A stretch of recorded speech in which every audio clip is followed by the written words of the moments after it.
Hola, ¿qué tal? Mi nombre es David Cruz Marín de Tercero B de Electrónica y pues el día de hoy nos tocó hablar sobre el multímetro y cómo funciona. Pues bueno, yo les enseñaré a cómo utilizar el multímetro analógico tomando como referencia el modelo MF133. En primer lugar debemos saber qué es lo que vamos a medir para así colocar el conmutador del multímetro en una posición a otra. Principalmente podemos encontrar cuatro tipos de medición, pero en el MF133 son cinco tipos de medición para mediciones tensiones en corriente alterna expresada en voltios. Como aquí lo podemos ver, es el sector para medir en la escala de 2.5 y 250. Aquí estamos viendo el sector para medir en la escala de 50 a 500. El sector para medir en la escala de 10. Ok. En la escala para medir voltios de corriente alterna, esto vendría siendo. Dice, para mediciones de tensiones de corriente continua expresada en voltios. Aquí podemos ver el sector para medir intensidad en la escala de 200 y el sector para medir intensidad en la escala de 500, el sector para medir intensidad en la escala de 100 y la escala para medir amperios. ¿Ok? Para mediciones de intensidad en corriente continua, esta se suele expresar en otros aparatos, en miliamperos u otras medidas más pequeñas. Ohmios. Para mediciones de resistencia eléctrica y comprobaciones de continuidad de circuitos. Aquí vemos el selector para medir ohmios en la escala de resistencias, la escala para medir ohmios en resistencias y la perilla de ajuste del cero. Y pues en voltaje de batería no todos los multímetros tienen esta función. Esta función es para mediciones de baterías y comprobaciones de estado de las mismas. Aquí podemos ver la franja indicadora de batería en estado, la franja indicadora de batería mala y la franja indicadora de batería buena. Sector para probar baterías a través de la escala para probar baterías y la escala para probar baterías. Cada una de estas zonas dispone de una gama de calibres en la que debemos seleccionar la más alta para después ir reduciendo. Dependerá de la lectura que se obtenga para reducir a un rango inferior siempre que éste la admita en su escala. Cuando no sepamos la dimensión en lo que vamos a medir, siempre empezaremos por lo más alto que admita el polímetro, ya que si elegimos un rango inferior a la corriente que estamos midiendo, se puede quemar algún componente del multímetro, normalmente es el fusible. Para obtener una lectura lo más precisa posible, cuando utilicemos un multímetro analógico tendremos que graduar la aguja. Esto se hace en el multímetro en reposo sin que las puntas de prueba estén en contacto con tensión o incluso con el aparato desconectado. Se actuará sobre un tornillo que lleve en el eje de giro de la aguja hasta lograr que éste se sitúe sobre el cero de la escala.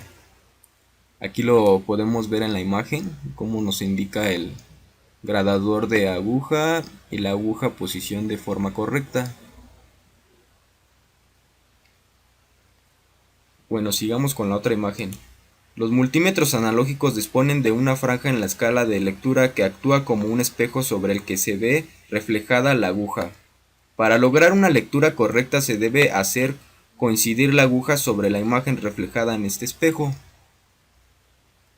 Aquí podemos ver el espejo y la parte de la aguja.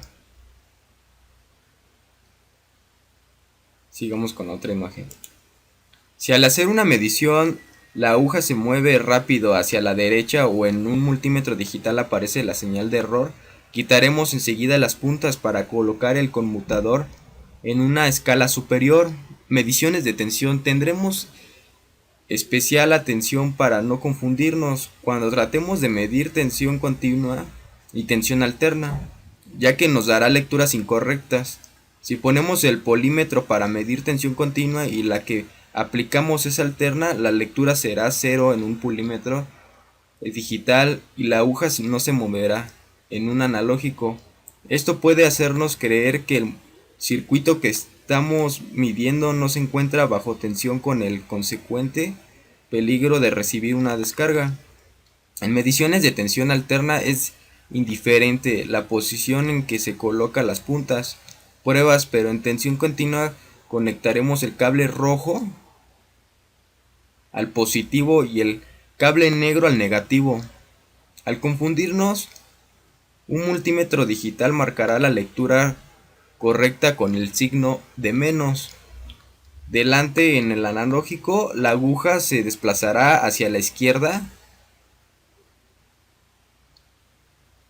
no dando lectura alguna al salirse de la escala. Ejemplo de medición de corriente continua. Y aquí lo estamos viendo en la imagen. Bueno, seguimos con la otra imagen. Y bueno, aquí podremos ver el ejemplo de medición de resistencias. La aguja indicando el valor de la resistencia, las resistencias a medir, el multímetro en la escala de ohms. Y pues bueno,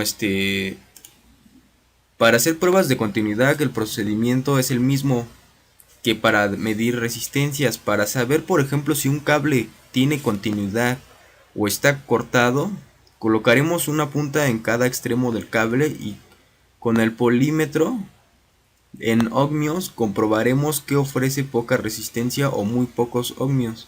Ejemplo de medición de continuidad del cable bueno.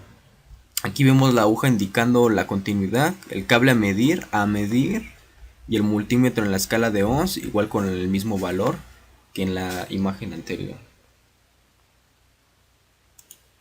El ejemplo de medición de continuidad cable malo.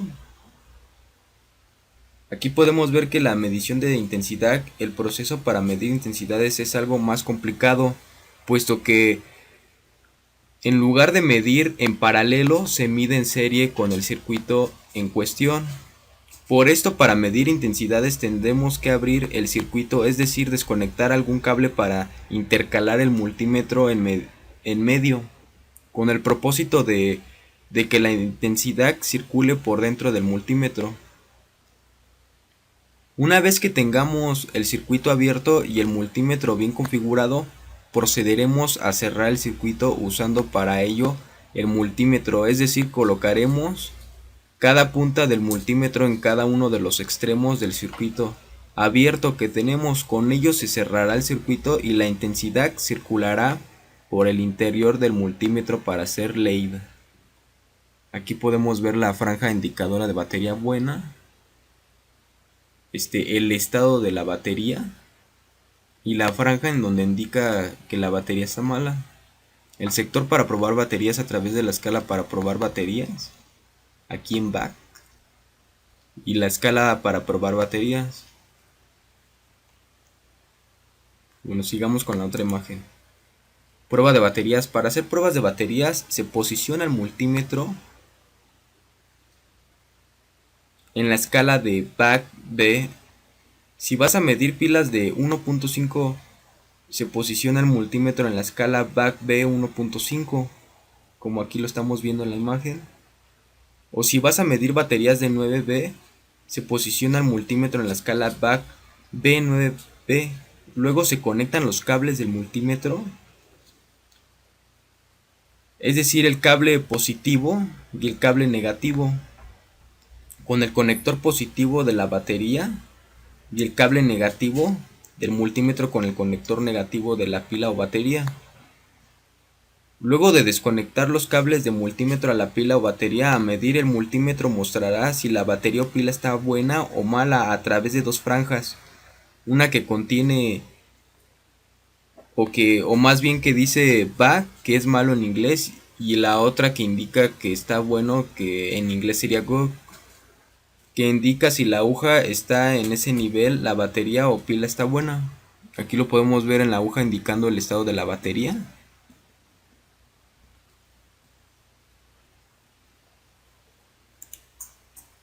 Y pues bueno, eso sería todo por hoy. Muchas gracias por su atención.